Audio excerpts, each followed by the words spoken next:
Welcome to another episode of the Lone Recruiter Podcast. I'm your host, Brett Clemenson, and if you're a recruiter out on your own, just lacking general advice or mentorship, you've come to the right place.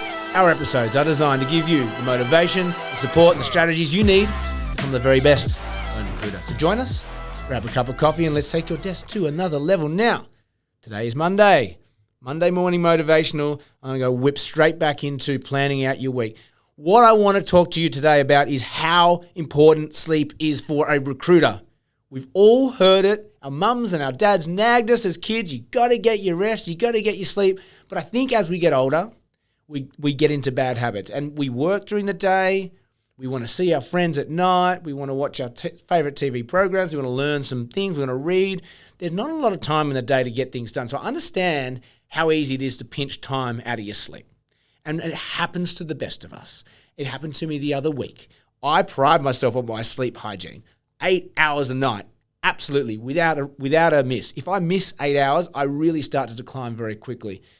And what I want to give to you today is I don't want to harp on about sleep the way, you can go to a TED Talk who's going to eloquently, get this point across better than myself. But I'm a recruiter and I've done a lot of research into sleep. And here's the key takeaway as to why you listening to this episode need to make sure you get your 8 hours a night. And this was explained to me in such an easy to understand way that made me go, oh my God, I'm never not sleeping again. So we all know sleep is when our brain gets to switch off, our body gets to switch off, and the body goes into cleanup mode. It cleans out all the dirty trash, cleans up your cells, it cleans out your brain, cleans out your short-term memory, it digests it into long-term memory, and it gives ourselves a big reset for the day to come the next day. Now,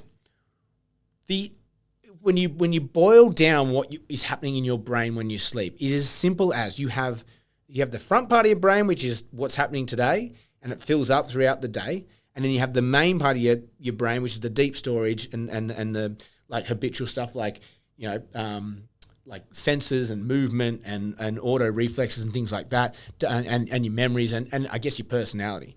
But the front of your brain is what fills up during the day, okay? And if you've ever been there, you've had a really busy day, we've had calls, emails, meetings, met someone, lunch, and you get to the end of the day and your eyes feel like they're floating. All you want to do is close your eyes and go to sleep. That's because you're at capacity. Your brain is at capacity, right? And we all know that we don't operate very well when that is full. When the front of our brain is full of thoughts, of ideas, of conversations, of strategies, it's really hard to add more. And it's actually really hard to sort them out. So that's when sleep's required. It filters them through, it sorts them out, and it cleans it out. You need to make sure you get your 8 hours to completely clean that front part of your brain. Any less, and you wake up and there's still junk in the front part of your brain. Does that make sense? And that was the part that really made sense to me, is that if you got even just 6 hours sleep, which a lot of people go, well, I've got a 4-hour deep sleep period, I feel okay, let's go. If you are getting 6 hours sleep every night for a week versus someone who gets 8 hours sleep every night for a week, that's an entire night's sleep more the person getting 8 hours sleep gets, all right? Not only that, we are recruiters. Our job, I know we've got our CRM, I know we've got our projects and our systems, I know we've got our ways of working, our rhythms and our cheat sheets and KPIs and things like that. But at the end of the day, when you're on a phone call with a prospect, a client or a candidate, you need to be on the ball because you are talking with people who know people that are roughly within your realm, and you've got to pick up on conversations you had last week, and you've got to remember a contact from another company that they might have worked with, and to really get to sound knowledgeable in your market and to really connect with these individuals, we need to recall vast amounts of information at the drop of a hat. And if you are sleep deprived, your brain ain't working that well. I can tell you that now. Not only that, if you are sleep deprived, you're getting 6 hours sleep a night as opposed to 8. You've got 2 more hours left of cleaning out of that front part of the brain that's not happening. So you wake up in the morning and your brain's already got some junk in it, right? And you do that every single day. Every single day you get 6 hours sleep. You're waking up with more and more junk in your brain. It can't clear it out. And that's when people start to go, I feel foggy, I'm feeling a bit flat. I just can't think. What is it? Maybe I need to quit alcohol. Maybe It's actually sleep's probably the most important thing you could do as a recruiter. If you're not getting your sleep, you are not able to function at a high level. Your brain is not as quick as it needs to be. And I can guarantee you a good night's sleep, you're going to wake up and have one of the best days of your recruiting life. Almost guarantee it, because so many people don't get enough sleep. And they think they get enough sleep. And I'll add to that quality sleep. Having a whiskey or a wine before sleep, that's not good night's sleep. Your brain cannot flush itself out when it's trying to flush out toxins. It's as simple as that. So if you want to have an incredible run at recruiting and you're listening to this podcast, so something tells me that you're trying to sharpen your skills. Something's telling me you want to do better at what you do. Try doing Monday to Friday, no alcohol. So you get Sunday night, Monday night, Tuesday night, Wednesday night, Thursday night, 0 alcohol and 8 hours sleep, and tell me you didn't have a good week. I challenge you. You're going to have an amazing week. You're going to feel clear. Your stress levels will completely disappear. You'll be way quicker on the phones. You'll be more positive. You'll be more upbeat. You'll be more optimistic. And we all know when we're in that frame of mind, things just start to flow in recruitment. So there's your Monday morning motivation. Let's get stuck into it. So I want to plan out your week. Okay, grab a piece of paper.